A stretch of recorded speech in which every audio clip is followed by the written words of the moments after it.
This podcast is produced by the Center for Deployment Psychology at the Uniformed Services University of the Health Sciences.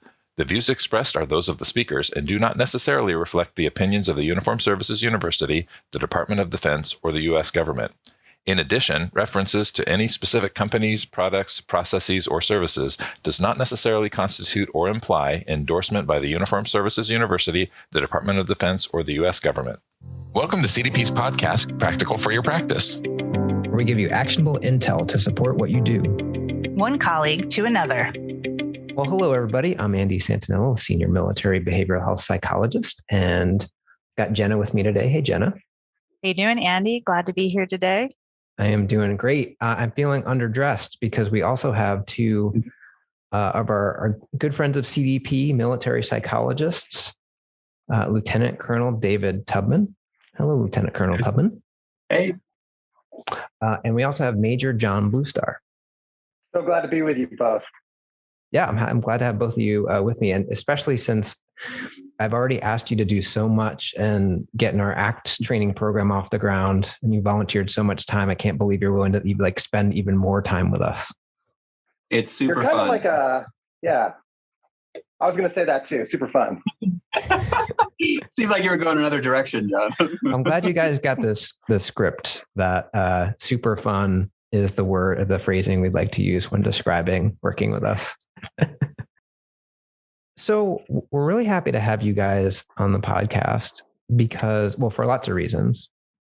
One of the reasons is that we haven't really had a discussion with active duty mental health providers. And so we wanted to have you on the podcast to chat with you because as we were talking about just before we started to record today, there are some things about being an active duty mental health provider that are different and things that are similar to being a non-active duty mental health provider. And I think folks who haven't been in the military have all sorts of myths and misconceptions about that. Would you say that's true? I think so. It certainly was true for me before I joined. And then as I stick around and stay in the military, I notice, perhaps misunderstandings about what we do. Well, and as we're kind of getting into that, maybe you guys could just say a little bit about what you do, what branch you're in, and what you actually do in the military. John, you go first. All right. I wanted to go first, so thank you for that. You pulled rank on him there, Lieutenant It's a direct order. Yes. Yeah. He outranks me, so he has the right of first refusal in all things. That's true. When we have lunch together, I wait for him to take the first bite, then I eat, etc. Right. Yeah.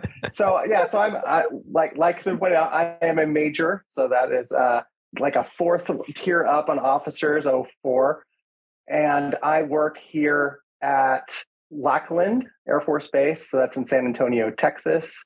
I am a clinical health psychologist. So while you really can't get away from sort of the general mental health world, I also have the fortunate time in my life here at this duty station to also work within a clinical health psychology clinic. So very interested in chronic pain and sleep and all things that are health related. Also, in addition to that, I get all kind of extra hats. I figure it's probably like that for all you over there at the CDP and probably many other jobs. But in the world of being an officer and a mental health worker, in my case, a psychologist in the military, I also get to wear other titles like element chief. So that's sort of an administrative managerial duty for the health psychology clinic. And maybe some of the funnest things I get to do right now is be on faculty for both a doctoral psychology internship and a postdoctoral clinical health psychology fellowship. And so I get to do a lot of training and supervision and fun things like that. Yeah, lots of different things. Amazing. Do you have time to sleep? Being a health psychologist, I get perfect 8 hours every night. Exactly. and thanks for listening to Diana Dolan on your last episode. So good to go on sleep. Thanks for the shout out to Dr. Dolan. John and I have a good amount of overlap in our career trajectories, but I've been in the Air Force just a few years longer than he. just hitting the 12-year mark. My current role is I'm just really excited every time I get to say this, but I'm the training director for the APA accredited internship program here up at Wright-Patterson Air Force Base, which is in the Dayton, Ohio area. John's at one of the other training. Yeah. John is down at training base in Lackland. And then there's another training site in DC at Joint Base Andrews. Which would really be the best. That's the best training site because that's right. Yeah. That's where they only take the elite as a former Andrews intern. I thought you were saying we're at the best training site, but no, it took a nasty turn at the end. When you said someday you might get to Andrews. Someday you might get to Joint Base. Is that sort of like the Carnegie Hall of? It really is. It really is. Military psychology. Yeah. Yeah. So I'm also a health psychologist. That's where I met John. And I did the fellowship a little bit later in my career. I was first, I was in charge of the substance abuse clinic. After being a general psychologist, I was in charge of the substance abuse clinic. I was in charge of outreach interventions and command consultation in a role called the Director of Psychological Health. Then I was a flight commander, so basically in charge of all things mental health at the base I was at in Spangdahlem, Germany, actually. And so in my 7th year of my career, I started a fellowship, which went from being, as I mentioned, the primary officer responsible for mental health notes, and then 2 years or all things mental health. And then for 2 years, I wasn't even allowed to sign my own notes. And then moved up here to Ohio to be part of the teaching faculty, and just had the opportunity to take on as the training director. So I've been in this role for the last couple of years. Hearing those two trajectories reminds me, why I was in the Air Force as well, obviously at the really esteemed internship site and on faculty at Andrews. But what I love and what I think people don't know about serving as a military mental health provider is the diversity in what you're able to do very early on in your career, often too, from both a leadership standpoint, but clinically as well. The opportunities that it affords you. And I think that's one myth that we can definitely, kind of talk about or clear up too is, you've mentioned health psychology. We haven't talked about primary care yet, but, big efforts to integrate behavioral health providers into primary care. There's forensic opportunities. There's just so many things that you can really get your hands dirty and try out with significant supervision. And I think one of the things that I really valued is an investment in you doing a good job. So it's not like you were there and then, somebody would fire you. Like, people wanted you to really learn that skill set, really get good at this thing because they wanted to keep you on. And we're keeping you on for many years potentially.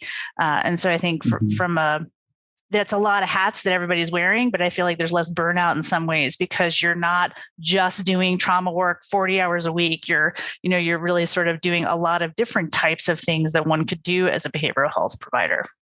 Yeah. When I was thinking about joining, what the sales pitch that was given to me was, there are a lot of needs and we need you to be really good. And we're going to train you to be a generalist who can bloom where they're planted.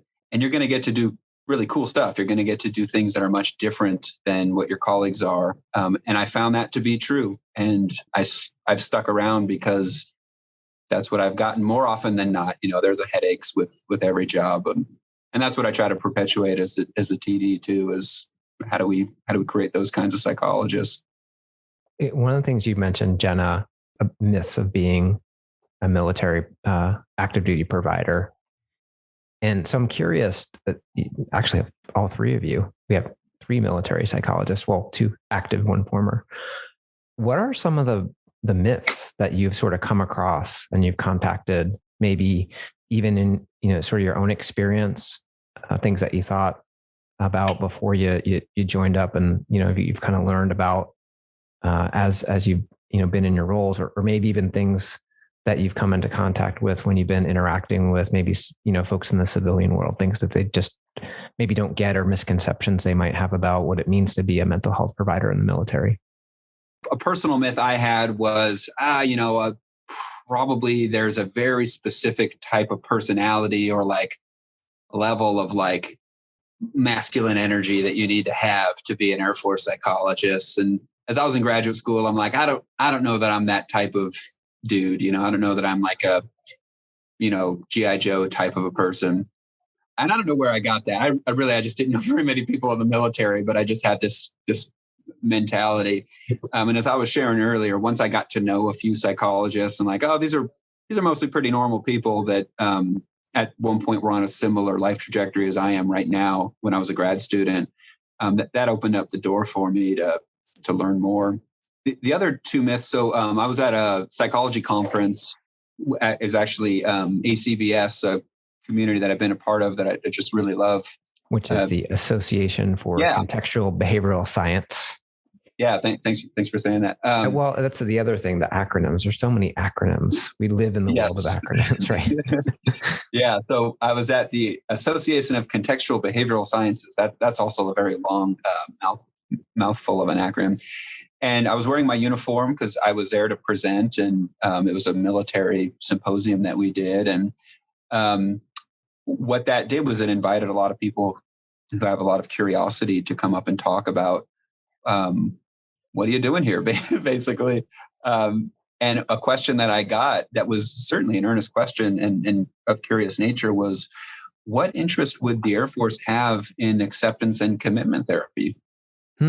Yeah, that question just spoke a lot to me, like, oh, you must not know that my job overlaps probably quite a bit with yours, and that I sit knee to knee with people who are suffering and who are stuck and who have life circumstances that they might not be able to directly affect. And they're trying to figure out how to live a rich and meaningful life, which probably is most people who are in psychotherapy, right? So I think that amount of overlap, and there are certainly, as I mentioned earlier, unique and cool things that we do that are different. But to me, the Venn diagram has a lot of overlap there that I think perhaps some people don't realize. The other question was, well, do you even use the same ethics code as us? And I was like, of course, yes. I have an APA accredited internship and training, and I'm licensed in Texas, and I'm held to the same professional standards and the same licensing boards and requirements and all that as others. And I would say there's even more complexity and organizational demand for us to be really on top of our game when it comes to ethics. We will be of no use if we're not. So those are two myths. Over to you two, I guess. How about you, Major Blue Star? Similar, different?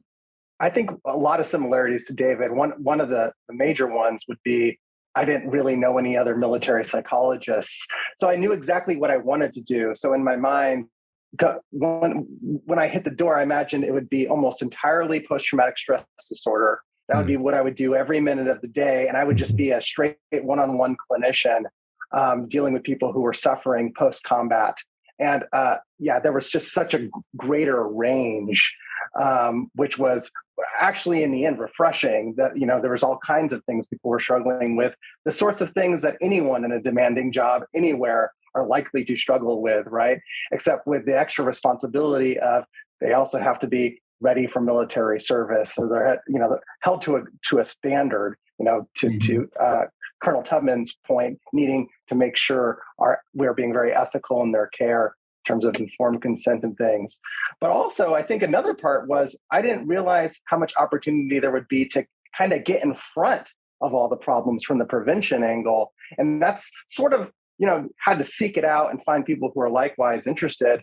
But one of my first positions when I went to my first assignment at MacDill Air Force Base in Tampa, Florida, was as the suicide prevention program manager. So it wasn't just, what do we do when someone comes in and they're expressing suicidality, but how can at a community level, we really engage with our clients before their clients or our customers and the military units? And what are the things that we can do to help people find wellness and this word that's thrown around, resilience, but access whatever that means for them. And that's just been incredibly exciting work that's available and really needed in the military. It's not just putting out fires, but fire prevention. And systemic, a lot of times I think when we think of mental health providers, it's really, one-on-one or maybe in a small group. But the things you're describing really are more of on a much larger level, even maybe affecting the culture. Yeah, it's a daunting and a really exciting challenge. And fortunately, because we're in military treatment facilities on bases, there's sort of, we sort of have a kind of a laboratory effect in that we have a little bit more understanding and influence, maybe not as much as we would want on the environment, but it's there in unique ways, which are fascinating. That is really fascinating. I guess I really hadn't thought about, those applications of maybe there's some unique opportunities to do things on that level that you might not come across in other contexts, for sure. I was thinking also just the opportunity to collaborate and consult. And, I think there's all these negatives, myths about being in a system and, the man and a bureaucracy, but there's opportunity there that I think, when we consult, I'm one of our PE consultants.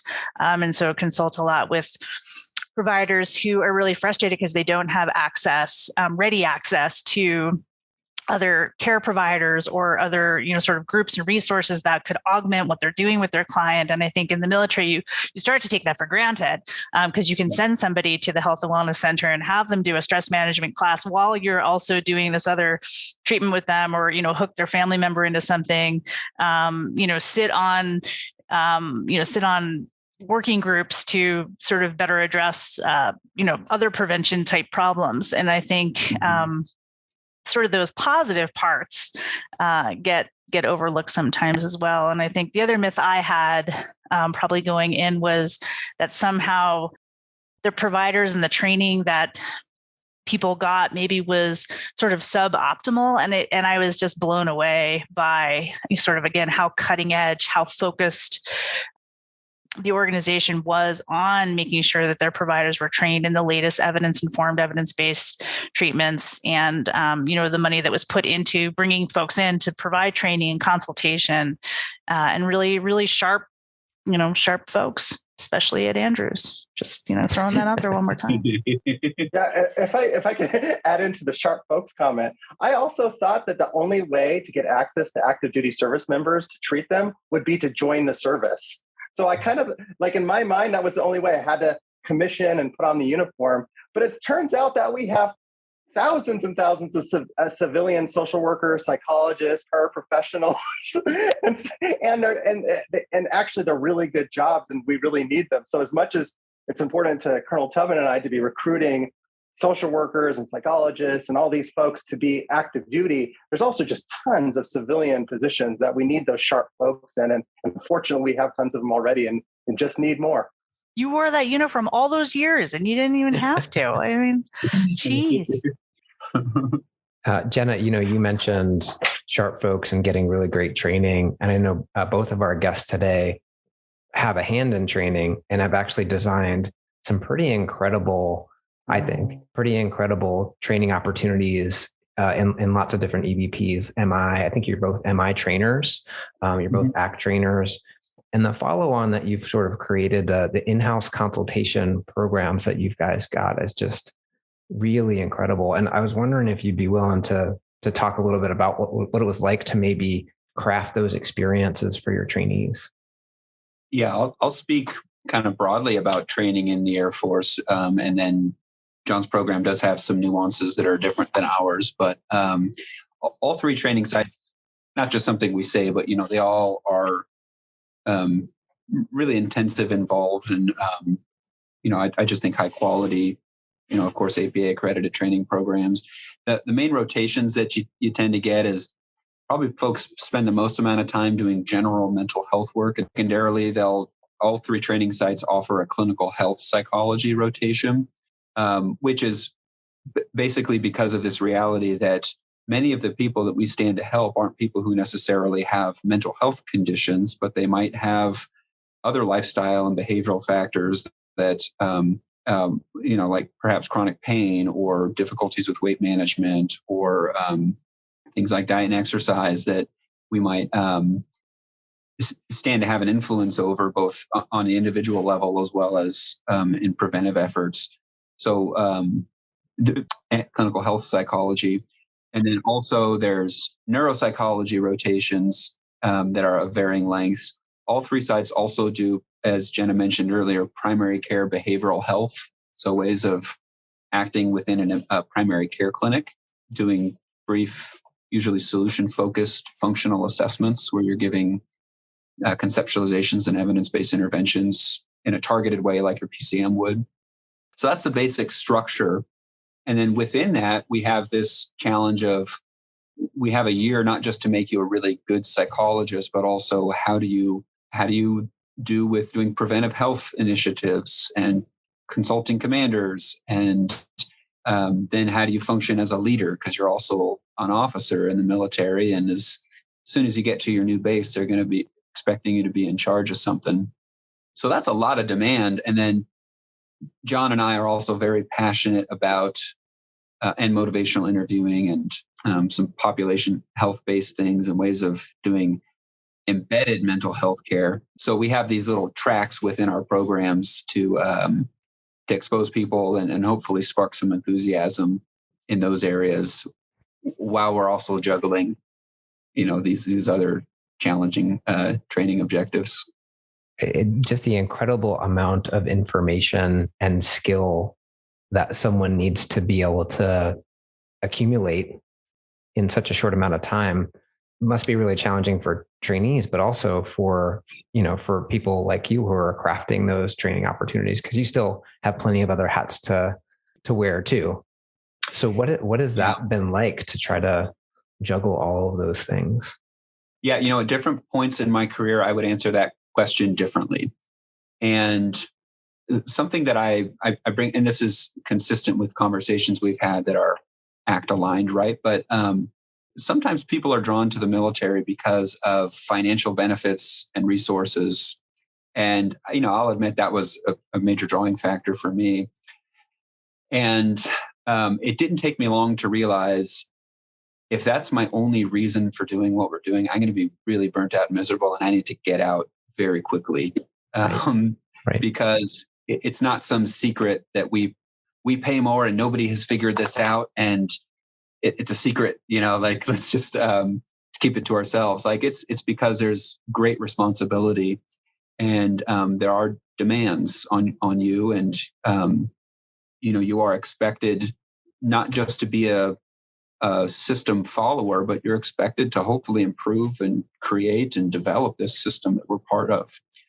And you get paid accordingly, but that's not by accident. So as I've developed in my career and taken on different roles and put on rank, oh boy, even within the last couple of years of my life, I guess it's just been made more and more real to me that being connected with who we're serving and why the work we do matters. I think that's what keeps me burnt out. From being burnt out. I love the variety of what we get to do, but I will be spread thin if I'm just trying to do everything I can reach for. So having opportunities to center myself and what really matters, what do I care about, and being intentional about that.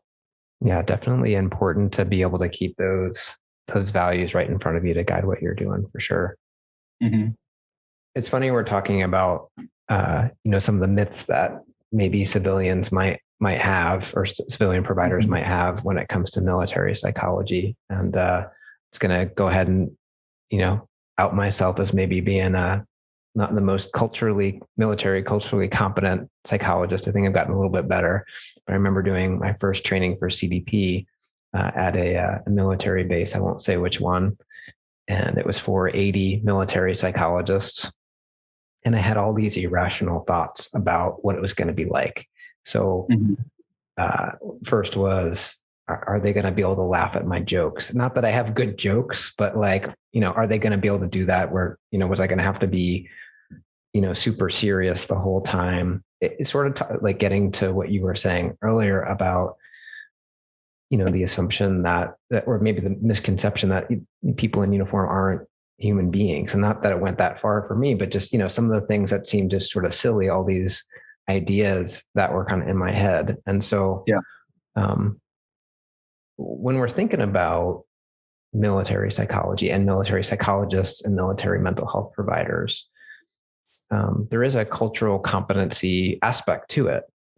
And so what are some of the things that you've kind of maybe worked into your training programs, or maybe even just your interactions with non-military providers that you found to be sort of helpful in getting that message across? That there are some things about being a military mental health provider that we might have myths about or misconceptions about.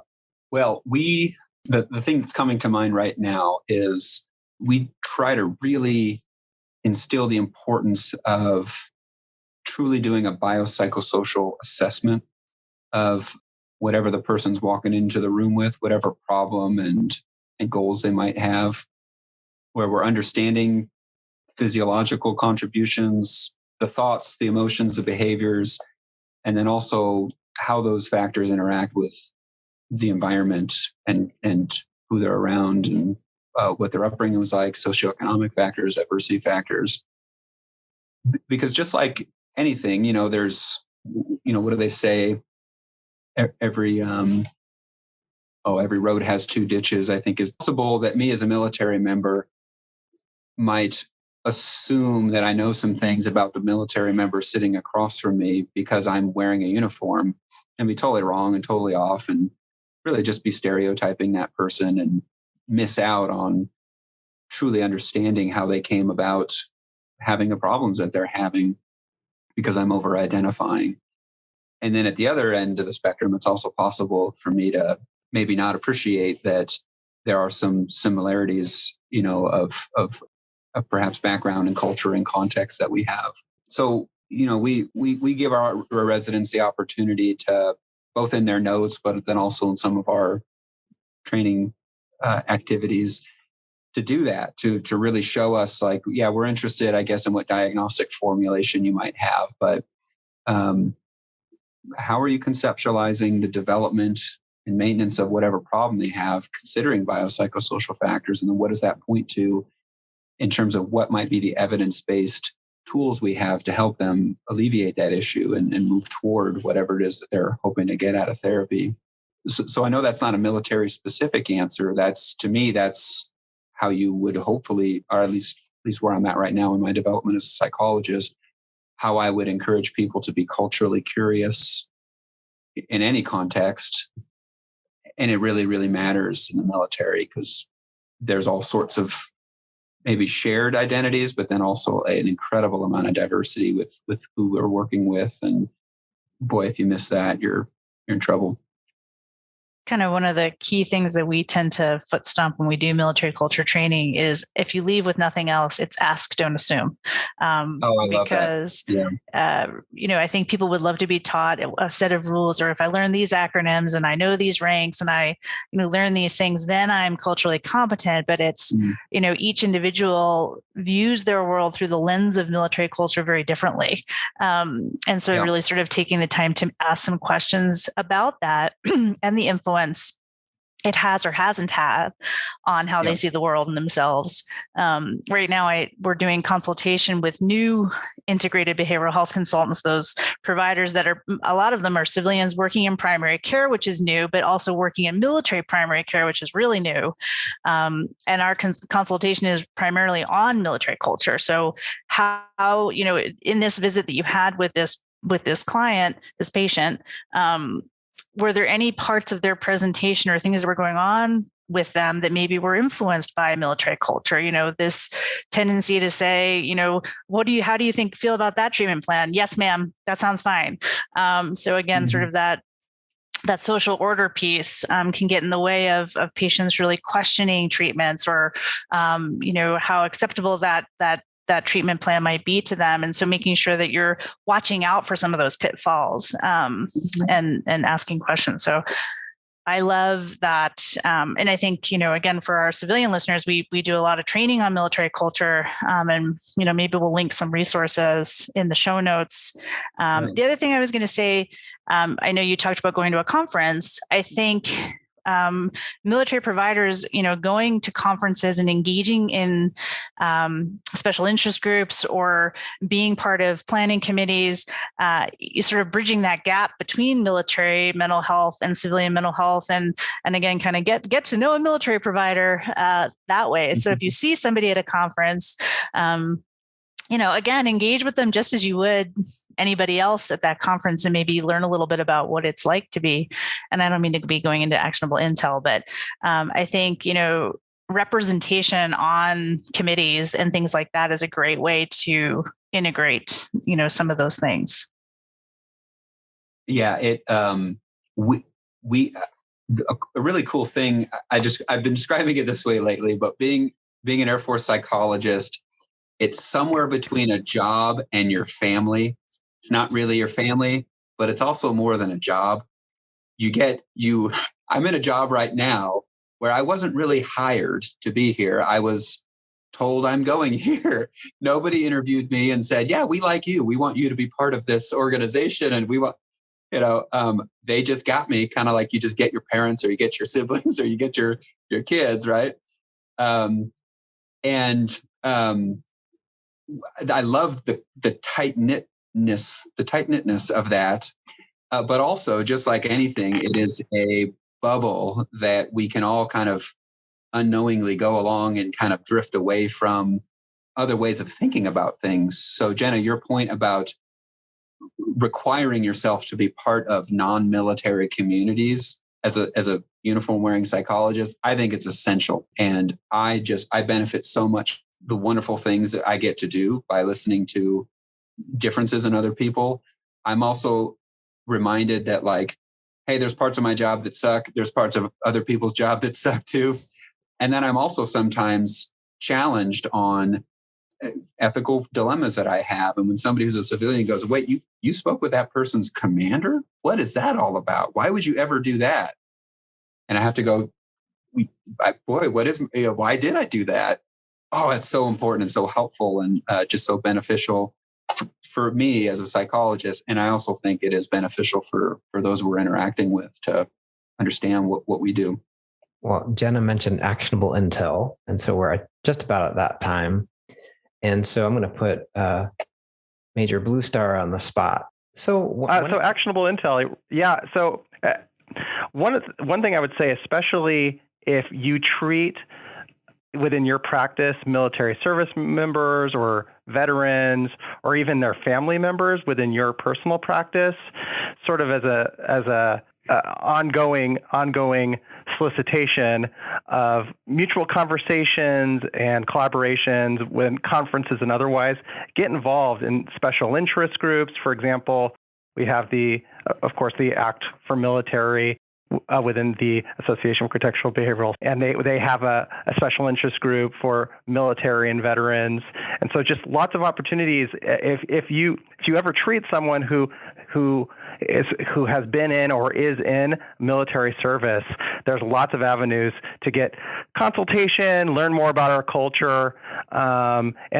the hope would be that would be to the grand benefit to the people in front of you who exist in a very unique context where a lot of the stressors that they experience just are different than you'd see anywhere else. Yeah, absolutely. Getting involved with special interest groups that have a military theme or about, working with folks in the military. It's a great opportunity for, people who are in the civilian world to meet and interact with providers who are in that world and to make friends with them. That's how I met the both of you guys, through the Act for Military SIG. And we got to do some really cool stuff together. So that's great actionable intel. How about you, Lieutenant Colonel? Yeah, I think if you Google Air Force Psychologist website, and that's a huge, you'll find a lot of interesting stuff on there, but any one of us training directors, and I'm just mentioning us because that's a place you could find our contact info, just would love to be contacted by people who want to learn more about Air Force psychology, who want to learn, even not necessarily interested in terms or whatever. So Google that and reach out to what it was like and get to know you as part of our network. And so What was that again? Google Air Force Psychologist. Is that what you were suggesting? Yeah. Reach out to a training director? Yeah, the Society of Air Force Psychologists. And I'm mentioning that specifically because I remember feeling like, before I was in the military, feeling like I don't know any military psychologists, and I feel like it'd be super weird to reach out to them. It would not be super weird. We would love it. Please do it. And we love talking about what we do and sharing about it and being excited about it. So give us that chance and probably be mutually beneficial.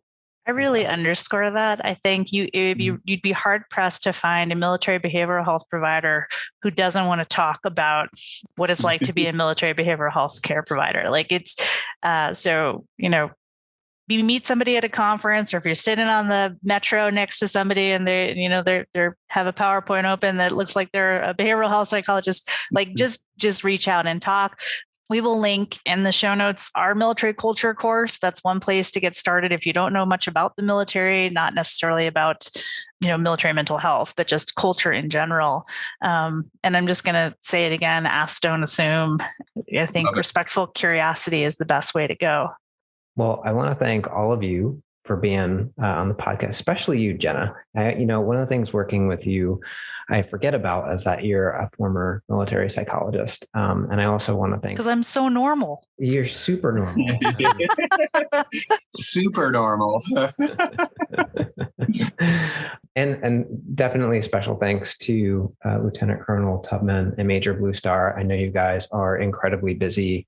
You're doing really, really important work. And to make the time to chat with us is just incredible. So thank you so much for being on the podcast. Yeah, pleasure. Thanks for the chance. It's fun. Oh, yeah. Wonderful experience. Thank you so much, Andy. Jenna. All right. Well, thanks everybody for listening to Practical for Your Practice, and we will see you next time. Thanks for listening to Practical for Your Practice. Please feel free to subscribe, rate, and join in on the conversation in the comments. Until next time.